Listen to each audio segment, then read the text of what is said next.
Bienvenue sur Africa Light. Comment sortir de la médiocrité observée dans les contextes d'Afrique?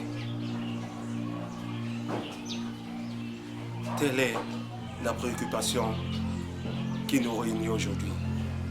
Oui, pour sortir de la médiocrité ambiante, observée et observable, redondante dans nos contextes actuels, surtout ceux d'Afrique centrale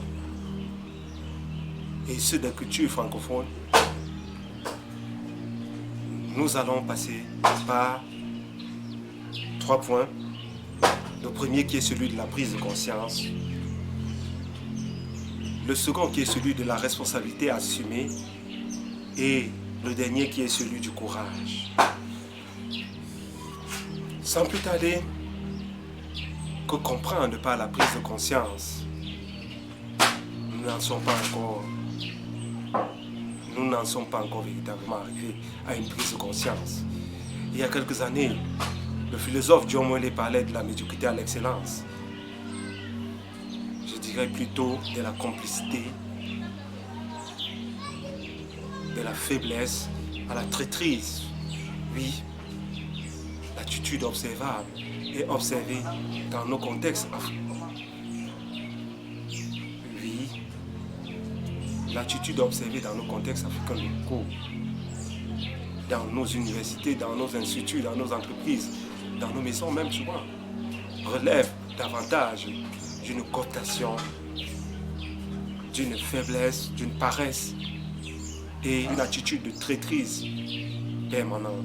Oui, comment comprendre qu'à la tête des grandes institutions, de l'armée, la police, des organes, des ministères, ou à des postes les plus stratégiques, car parfois ce sont toujours les gens d'une même filiation, fraternité, les gens d'une même famille, les gens d'une même engeance, nos enfants, nos petits-enfants ou nos cousins et autres, les gens d'une même cooptation.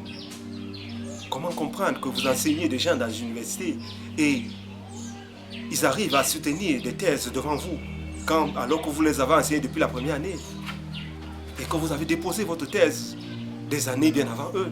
Comment comprendre cela? On vous parle de niveau de mérite. Comment comprendre que des gens supposés méritants n'arrivent pas à adresser un courrier administratif? Et pourtant, ils sont là et ce sont eux qui vous donnent des ordres et ce sont eux qui dirigent sans tirer davantage. La prise de conscience est celle d'une sortie de cette attitude de médiocrité, de traîtrise, car l'on pense davantage en son ventre, à soi, et l'on ne pense pas aux générations, à des milliers d'enfants, à des millions de jeunes Camerounais, des jeunes Africains, des jeunes des autres pays, dont on hypothèque l'existence, dont on hypothèque le futur, au prétexte de nos affinités. Où est passée l'objectivité scientifique, comme le disait De Victor? L'objectivité culturelle, contextuelle qui dépend de nos paradigmes, l'objectivité divine. Où sont passées toutes ces formes d'objectivité? La prise de conscience n'est que l'amorce de la seconde étape, qui est celle d'une responsabilité assumée. Oui, nous devons assumer nos responsabilités. Combien de fois on voit des jeunes signer des contrats, des moins jeunes, des Africains brader les terres, brader l'avenir, comme je le disais dans la vidéo sur le contexte mondial, brader l'avenir des jeunes et des centaines de millions de jeunes, avec des contrats bidons. L'Amérique latine était dans le même contexte que nous.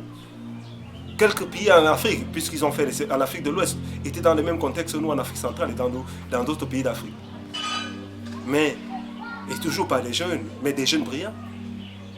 Ils ont revisité tous ces contrats absurdes signés avec l'Occident et ils ont pris en main leur destin. Le Qatar, Dubaï et autres étaient dans quel contexte?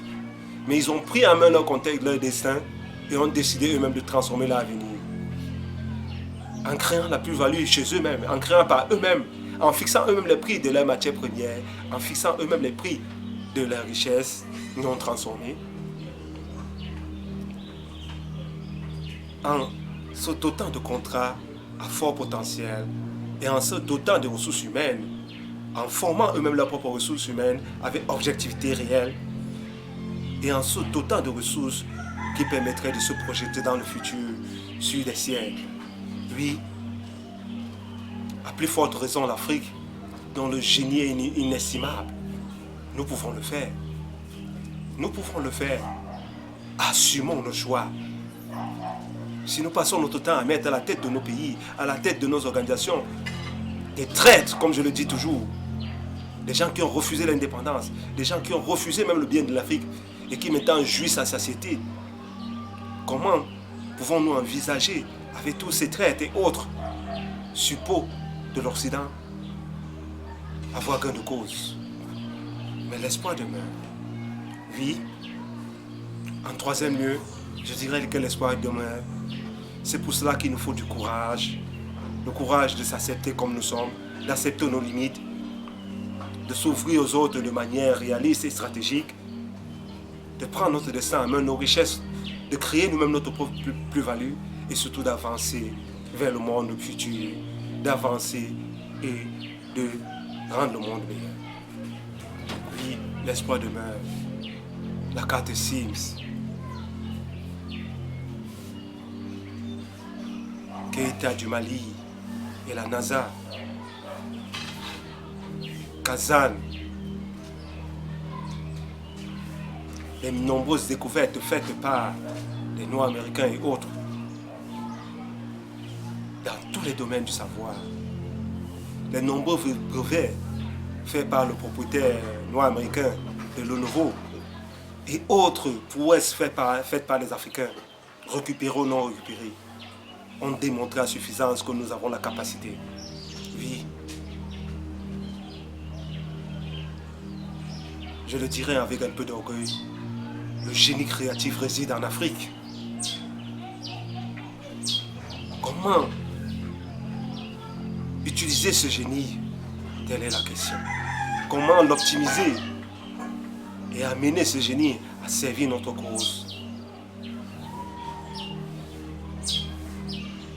Nous sommes tous responsables.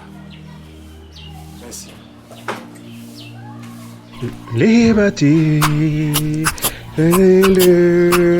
we gotta free to our liberty. We got to move to our liberty. We gotta come out strong. Oh God, the movement. We got to move to our liberty.